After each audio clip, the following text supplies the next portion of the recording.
Tehriki Taliban Pakistan TTP তার সঙ্গে নাকি সম্পৃক্ত পাওয়া গেছে আমাদের প্রতিরক্ষা বাহিনীর একটি বিভাগের বিমান বাহিনী সম্ভবত এয়ারম্যান কয়েকজনে। এটা তো অত্যন্ত বেদনার এবং অত্যন্ত বেদনা শুধন, এটা অত্যন্ত ভয়াবহ। কারণ আমার ডিফেন্স ফোর্স হচ্ছে সবসময় আমার দেশের ফার্স্ট লাইনে নিরাপত্তা দেয়।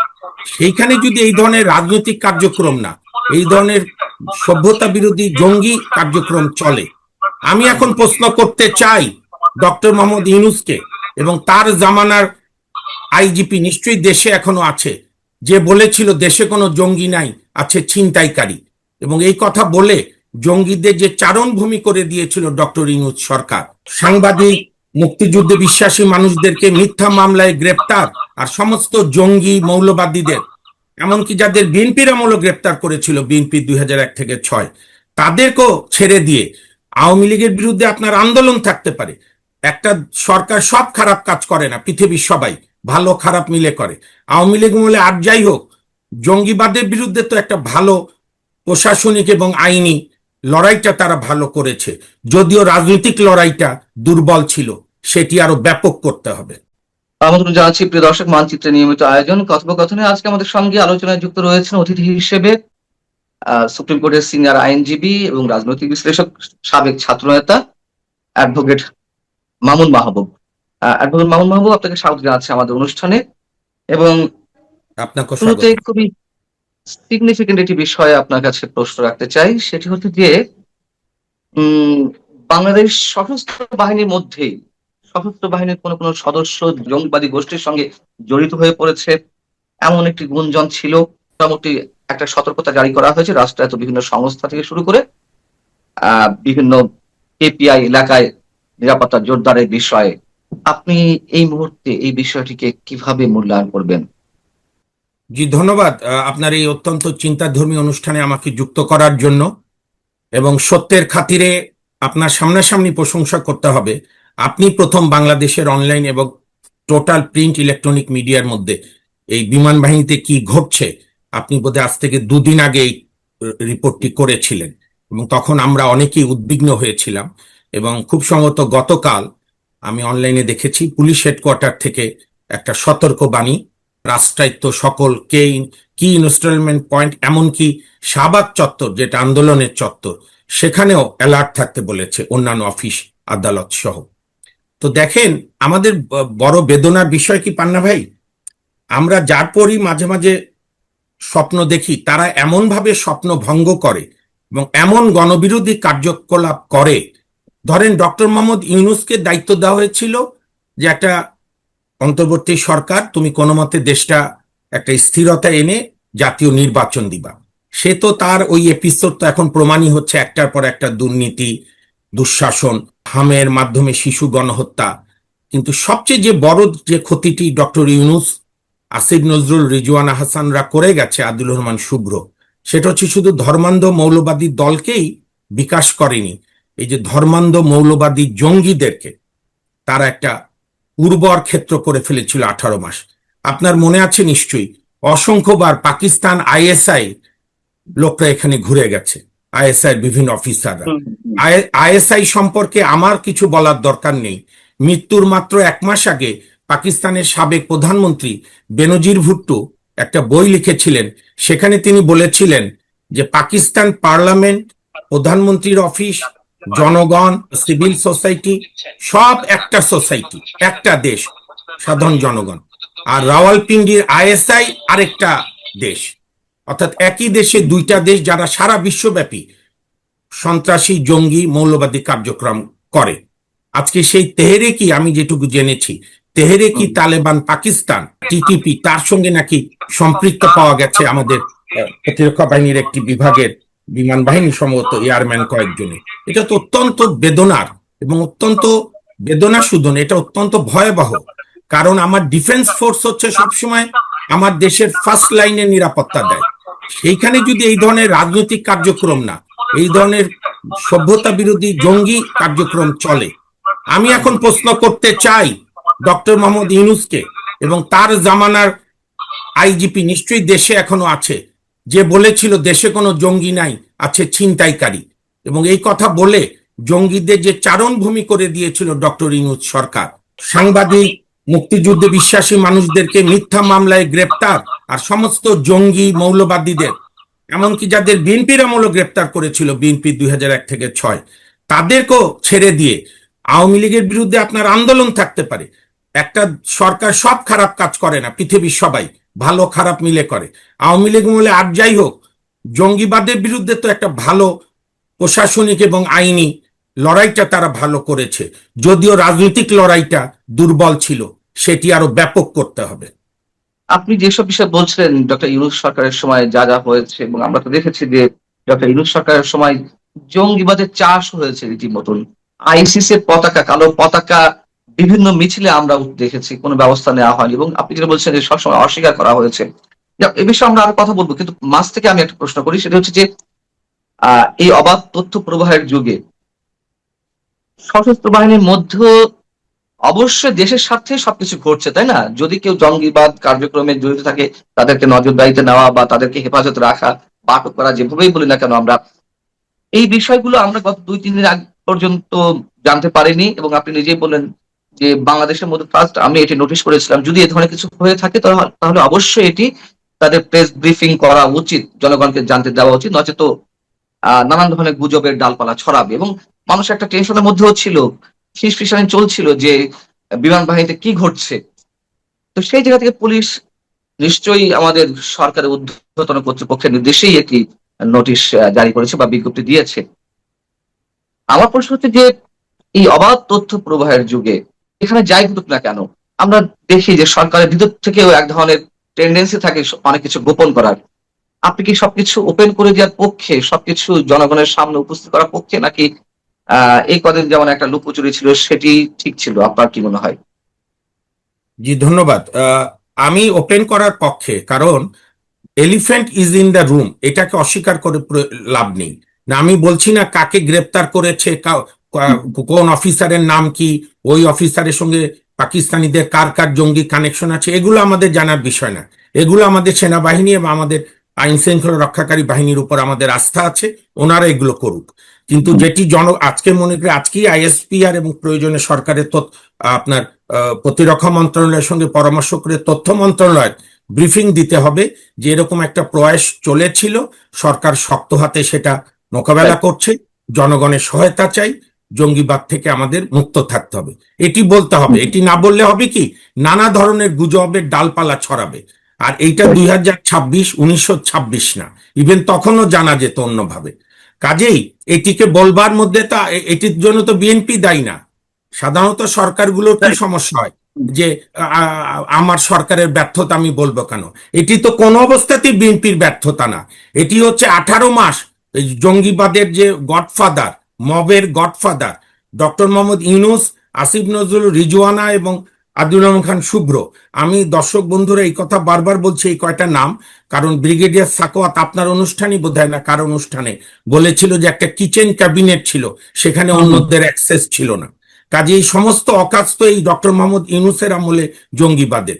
কোন আমলেই আপনার তালেবান, যাদেরকে কেউ স্বীকৃতি দেয় না বিশ্বের, বর্বর মহিলাদেরকে ঘরের মধ্যে বন্দি রাখে, সেই তালেবানের পররাষ্ট্র মন্ত্রণালয়ের বড় কর্মকর্তা আমাদের বাংলাদেশ ঘুরে গেছে। নূর আহমদ নূর, নূর তিনি আহমেদ এক নূর, সপ্তাহ সফর করে গিয়েছিলেন ডিসেম্বরে, এবং বিভিন্ন মাদ্রাসায় তিনি হ্যাঁ, পরিদর্শন করেছেন, মাদ্রাসা, এবং বাংলাদেশের মৌলবাদী কয়েকটি সংগঠনের নেতাদের কথা। সঙ্গে তিনি বসেছেন। হেফাজতে ইসলামের মামুনুল হক, তিনি সহ আরো বেশ কয়েকজনের সঙ্গে তিনি বৈঠক করেছেন। আমরা জানি না এগুলো খুবই স্পর্শকাতর কোনো বৈঠক নাকি গতানুগতিক রাজনৈতিক বৈঠক, কিন্তু প্রশ্ন হচ্ছে আফগানিস্তানের এই যে সর্বোচ্চ পর্যায়ের একজন নীতি মানে শীর্ষ কর্মকর্তা বা পররাষ্ট্র মন্ত্রণালয়ের একজন শীর্ষ কর্মকর্তা, তিনি এসে ঘুরে গেলেন, বাংলাদেশ সরকারের কাছে কোনো তথ্য ছিল না, তার জন্য কোনো ধরনের প্রোটোকলের ব্যবস্থা ছিল না। তাহলে কি ইনফরমালি এসে তিনি বিশেষ কোনো কাজে আসছিলেন কিনা, এই প্রশ্ন তখন উঠেছিল। এই জায়গাগুলো আসলে কিভাবে এখন আমরা অ্যাড্রেস করবো? এই সরকারের দায়িত্ব কি রয়েছে? জি, আপনি যেটা বলেছেন এইটা কতবারও আমাদের জাতীয় নিরাপত্তার জন্য হুমকি হয়েছে।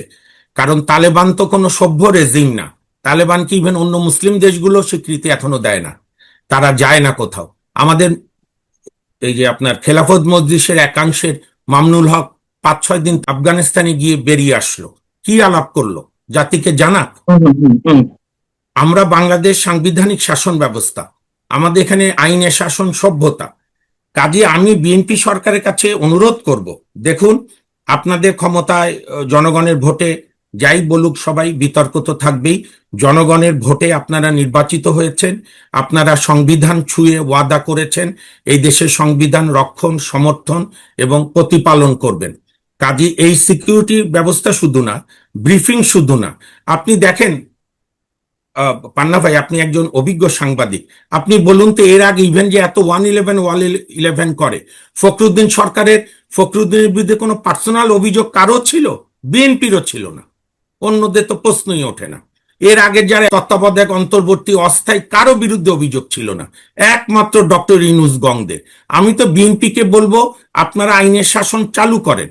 ডক্টর মোহাম্মদ ইউনূসের এই ইস্যু সহ, হামের ইস্যু সহ, দুর্নীতি, মৌলবাদী রাজনীতির বিস্তার, কারণ বিএনপিকে মনে রাখতে হবে, বিএনপি প্রথমের দিকে 2002-03 সালে যখন তারা ক্ষমতায়, তখন বাংলা ভাইদের ব্যাপারে তাদের জোট সঙ্গী মন্ত্রী ছিল রাজাকার মুজাহিদ, আলী হাসান মুজাহিদ, বলেছিল বাংলা ভাই মিডিয়ার সৃষ্টি। কিন্তু পরে দেখা গেল বাংলা ভাই, বলেছিলেন। মতিউর রহমান নিজামী বলেছিল, এবং পরে বিএনপি কিন্তু তাদের ফাঁসির রায় ঘোষণা করেছিল, বিএনপি সরকারই বিচার করেছিল। আমরা সত্য কথা বলবো, বিএনপি পরে ভুল বুঝতে পেরেছিল। কাজে এইবারও বিএনপি এই জঙ্গিবাদ, উগ্র মৌলবাদী, রাষ্ট্রবিরোধী শক্তির বিরুদ্ধে তদন্ত করুক, যে কোনো রাজনৈতিক নেতৃবৃন্দকেও আলোচনায় আনুক। কারণ মৌলবাদ, জঙ্গিবাদ দেশের শত্রু শুধু না, সভ্যতার শত্রু, মানবতার শত্রু। আর আমরা এখন যে আপনার ভালনারেবল বৈশ্বিক পরিস্থিতিতে আছি, আমার সেনাবাহিনীর মধ্যে যদি এরকম একটা দুইটাও থাকে, এটি তো সারা বিশ্বে একটা ব্যাড সাইন। এখানে নানা প্রকার রেমিফিকেশন আছে। মার্কিন যুক্তরাষ্ট্র ওত পেতে থাকে জঙ্গি দমনের নামে বিভিন্ন দেশে যাওয়া। কাজে আমরা কেন আগ বাড়িয়ে এই বিপদের মধ্যে পড়তে চাই? একদম মামুন মাহমুদ, আপনি নিজেই বলছিলেন যে 2001-এর পরে যে জোট সরকার, সেই সরকারের সময় যে কথিত বাংলা ভাই শায়েখ আব্দুর রহমান জেএমবির উত্থান ঘটলো, এবং তখন যারা বলছিলেন যে দেশে জঙ্গিবাদের কোনো অস্তিত্ব নেই, মতিউর রহমান নিজামী অর্থাৎ তার দল জামাতে ইসলামী তখন ক্ষমতার অংশীদার ছিল। এখন এসে সেই জামাতে ইসলামী আরো বেশি শক্তিশালী। তখন হয়তো সরকারে তাদের দুজন প্রতিনিধি ছিল, দুটো মন্ত্রণালয় তারা পেয়েছিল। এখন তো সংসদের প্রধান বিরোধী দল, এবং ডক্টর ইউনূস যেভাবে জঙ্গিবাদের চাষ করে গেছেন, যেভাবে তারা তিনি আলো বাতাস পানি সবকিছু দিয়েছেন জঙ্গিবাদের উর্বর ভূমি করার জন্য এই দেশকে, এখন এই জঙ্গিবাদী জায়গা কোন জায়গায় পৌঁছাতে পারে, কোন মানে আমি জাস্ট শুনতে চাচ্ছি যে ভয়ঙ্করের চূড়ান্ত রূপ কি হতে পারে যদি অ্যাডভান্স কোনো ধরনের ব্যবস্থা না নেওয়া হয়। আপনি একদম চমৎকার বিশ্লেষণ করেছেন। দেখুন, জামাত একটা মৌলবাদী, স্বাধীনতা বিরোধী, রাজাকার আলবদরদের সমন্বয় সংগঠন। তারা এই দীর্ঘ আওয়ামী লীগের শাসনামলে আওয়ামী লীগের রাজনৈতিক সংগ্রামের যে দুর্বলতা, সেইটির সুযোগ নিয়ে আওয়ামী লীগের ছায়া প্রশ্রয় বেড়ে উঠে তারা একটা অনেকগুলো তাদের আউটলেট করেছে। যেমন জামাতের আউটলেট এবি পার্টি, জামাতের আউটলেট আরো ছোটখাটো যে ইনকিলাব মঞ্চ টঞ্চ, ইভেন আপনার এনসিপি, সেটিরও জামাতের আপনার অগ্রাধিকার বেশি। আমি তো বরং জনাব তারেক রহমানকে অনুরোধ করব, এই বিএনপির মধ্যে যে গুপ্ত জামাত আছে সেগুলোকে চিহ্নিত করে সরিয়ে দিক, রাজনীতি পরিষ্কার হোক।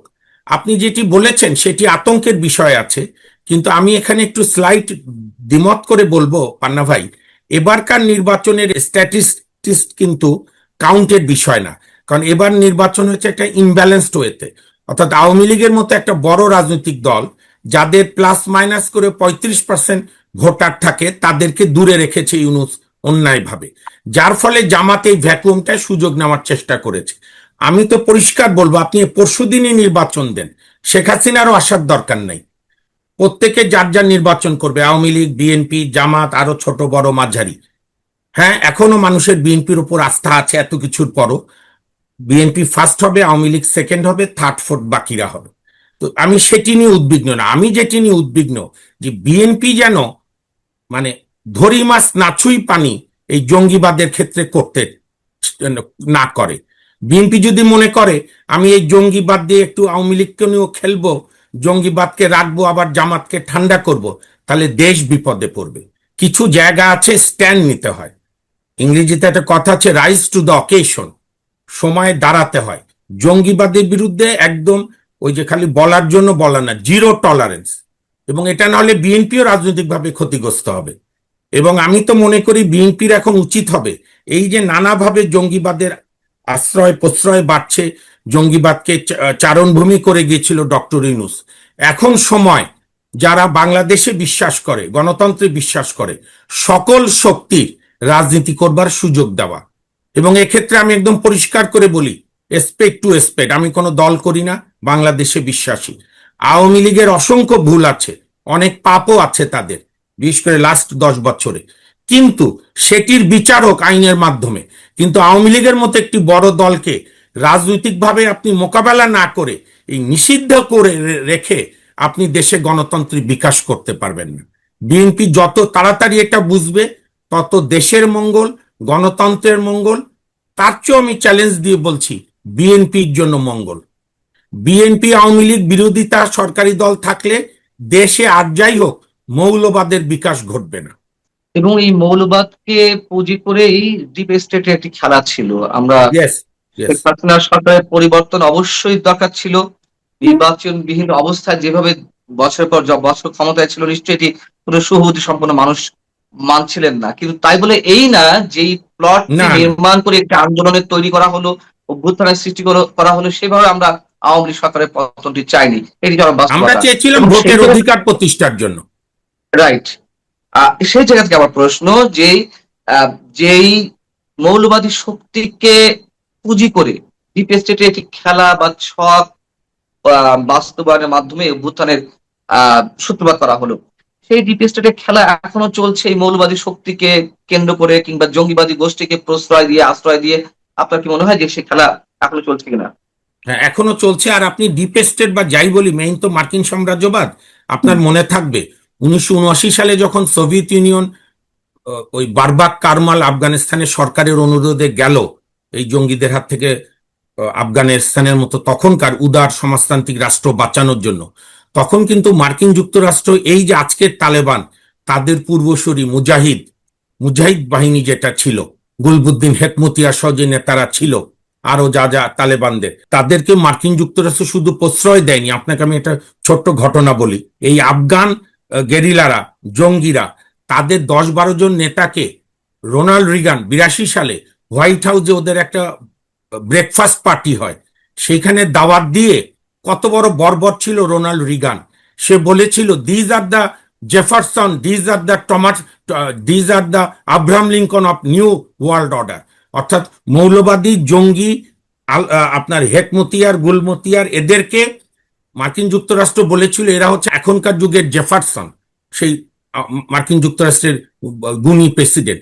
এবং সেই মার্কিন যুক্তরাষ্ট্র এই ডিপ স্টেটের মাধ্যমে জঙ্গি তৈরি করে, মুজাহিদ তৈরি করে আফগানিস্তানের পতন ঘটিয়ে, পরে আর নিজেরা ঠিক থাকতে পারেনি, তখন আবার জঙ্গি দমনের নামে আফগানিস্তানে প্রবেশ করে, জঙ্গি দমনের নামে ইরাকে প্রবেশ করে, ইরানে প্রবেশ করে। কাজে আমাদেরকে অত্যন্ত সতর্ক থাকতে হবে, ডিপ স্টেটের খেলার কিরণক যেন আমরা না হই। শোনেন, আমরা যদি গণতান্ত্রিক ভাবে থাকি, আমরা যদি সকল মানুষের গণতান্ত্রিক অধিকার বজায় রাখি, আমরা যদি কোনো ভ্যাকুয়াম না রাখি, যে যা রাজনীতি করবে, তো ডিপ স্টেট তো 1971ও ছিল, তারা পারেনি। আমাদের মুক্তিযুদ্ধ, সোভিয়েত ইউনিয়ন ভারতের কাছে পরাজিত হয়েছিল আমাদের মুক্তিযুদ্ধের কাছে, বঙ্গবন্ধুর নেতৃত্বে, তাজউদ্দিনের নেতৃত্বে। কাজে ডিপ স্টেট থাকবে, এটা কোনো অজুহাত না।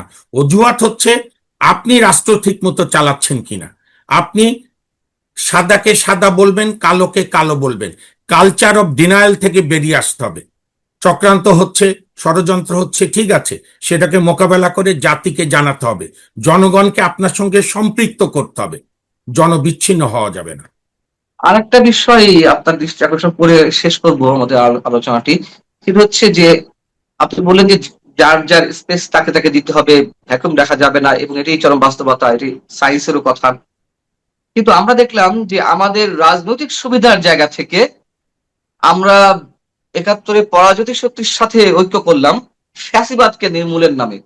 অর্থাৎ ডক্টর ইউনূস ওই ঐক্যতানের সুর বাজিয়েছিলেন, ফ্যাসিবাদ বিরোধী ঐক্য করতে হবে, কিন্তু ফ্যাসিবাদ বিরোধী ঐক্য যদি হয়ে থাকে সেটি হচ্ছে স্বাধীনতা বিরোধী যুদ্ধাপরাধীদের সাথে ঐক্য করে। এটি এটি কতটা বাস্তবসম্মত যে আমরা ফ্যাসিবাদের সাথে ঐক্য করবো না, কিন্তু যুদ্ধাপরাধীদের সঙ্গে ঐক্য করবো? এটাও একটা মিসনরমার, এবং এটাও ইউনুসরা ইচ্ছা করেই করেছে। ইউনুস তো আর গণতান্ত্রিক না। দেখেন, ফ্যাসিবাদের যে সংজ্ঞা আমেরিকায় ফ্যাসিবাদ বিরোধী মিউজিয়ামে আছে, বামপন্থী বুদ্ধিজীবী দ্বিমত্রব ফ্যাসিবাদের যে সংজ্ঞা দিয়েছে, যে সিমটম দিয়েছে, তার মধ্যে বর্তমান জামাত এবং ইসলামী ছাত্র শিবির সবচেয়ে আইডিয়াল দল ফ্যাসিবাদের। তারাই রিয়েল ফ্যাসিবাদী দল। এবং শিবির যেখানে যেখানে বিশ্ববিদ্যালয় একক কর্তৃত্বে নিয়েছে, আপনি সেখানে খোঁজ নিন, 80-র দশকে 90-এর দশকে সেখানে বিরুদ্ধ কোনো ছাত্র সংগঠনকে তারা কাজ করতে দেয়নি। মারা তো অনেক মারা তো বটেই, হাত পায়ে রক কেটে দিয়েছে অসংখ্য অসংখ্য। আমি দেখলাম সেদিন, কালকে মিয়া গোলাম পারোয়ার বলেছে, আপনি সুপ্রিম কোর্টে মিয়া গোলাম পারোয়ার আসুক, আমাদের কয়েকজন আইনজীবী আছে যারা রাজশাহী বিশ্ববিদ্যালয়ে পড়ার সময় শিবিরের হাতে তাদের পায়ের রক কাটা এখনো খুঁড়িয়ে খুঁড়িয়ে হাঁটে। তো সুতরাং হতে পারে, আমি একটা বলি পান্না ভাই, গণ আন্দোলনের কিছু চরিত্র থাকে, আপনার নিশ্চয়ই মনে আছে 90-এর গণভ্যুত্থানে শেখ হাসিনার নেতৃত্বে 8 দল, বেগম খালেদা জিয়ার নেতৃত্বে 7 দল, রাশেদ খান মেনন ভাইয়ের নেতৃত্বে 5 দল। তারাই, হ্যাঁ তারাই, এবং সঙ্গে সর্বদলীয় ছাত্র ঐক্য, জাতীয়তাবাদী ছাত্র দল, মুজিববাদী ছাত্রলীগ, জাসদ ছাত্রলীগ, ছাত্র ইউনিয়ন, মৈত্রী ইত্যাদি। তো সেইখানে কিন্তু পিছে পিছে জামাত হেঁটেছে, কিন্তু আন্দোলন হয়েছে তিন জোটের নেতৃত্বে। তো সেরকম একটা গণঅভ্যুত্থানে সব শক্তি থাকতে পারে, আমি এটাকে দোষ বা গুণ বলছি না, কিন্তু সেই শক্তিকে লালন করা, সেই শক্তিকে চারণভূমি করে দেওয়া, এই যে অপরাধ ডক্টর ইউনূস করেছে এই ভূখণ্ডে, ইয়াহিয়া খানের পর আর মৌলবাদীদের এই চারণভূমি উপহার দিয়েছে এই যুগের ইয়াহিয়া খান, ইউনূস খান। কাজে ইউনূস খানের বিচার করা এখন জরুরি। আমি এটাই শুনতে চাচ্ছিলাম। আর কোনো প্রশ্ন নেই। আমার শেষ প্রশ্ন এটাই ছিল যে এখন এই সরকারের কি করা উচিত ডক্টর ইউনূসের সরকারের বিরুদ্ধে? কোনো একদম ন্যায় বিচারের সাথে ইউনূসের সমস্ত বিষয় নিয়ে তদন্ত করতে হবে। তদন্তে প্রয়োজন হলে আদালতে আইনের শাসনের মাধ্যমে তার বিচার করতে হবে। অনেক অনেক ধন্যবাদ অ্যাডভোকেট সৈয়দ মামুন মাহবুব আপনাকে আমাদের সঙ্গে যুক্ত থাকার জন্য। আপনি ভালো থাকবেন। দর্শক, আপনারা যারা এতক্ষণ সঙ্গে ছিলেন, নিশ্চয়ই আপনারা ভালো থাকবেন। আল্লাহ হাফেজ।